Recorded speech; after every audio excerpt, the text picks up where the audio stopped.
अस्सलाम वालेकुम रहमतुल्लाहि व बरकातुहू। मोहम्मद इकबाल बलोचिस्तान से। जी भाई। अस्सलाम वालेकुम वरहमतुल्लाहि वबरकातुहू। क़िबला मुफ्ती साहब, उम्मीद है आप खैर वाफियत से होंगे।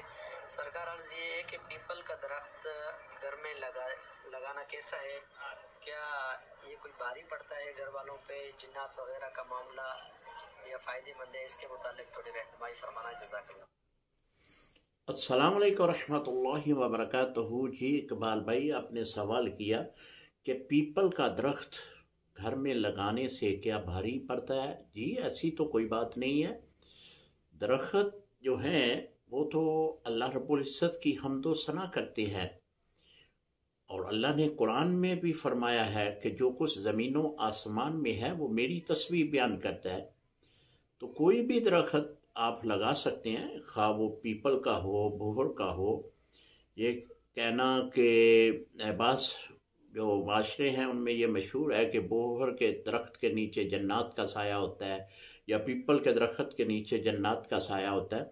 ये तो बस अपनी तरफ से बनाई गई बात है। जन्नात तो हर जगह मौजूद है। हमारे घरों में जन्नात मौजूद हैं, और मसाजिद जहाँ पे हम नमाज पढ़ते हैं वहाँ भी जन्नात मौजूद हैं। जन्नात की तादाद तो इंसानी तादाद से 3 गुना बड़ी है। वो तो हर जगह मौजूद होते हैं। लिहाजा ये ख़ास कर देना कि फ़लाँ दरख्त जो है वो घर में ना लगाया जाए, इसमें साए का असरात हैं, ऐसी कोई बात नहीं है। जो भी दरख्त हैं, जो भी अल्लाह रब्बुल इज़्ज़त की तरफ से ये सब्ज़ा हमें नज़र आता है, ये अल्लाह रब्बुल इज़्ज़त की तरफ से हमदो सना बयान करता है, अल्लाह की तस्बीह बयान करते हैं।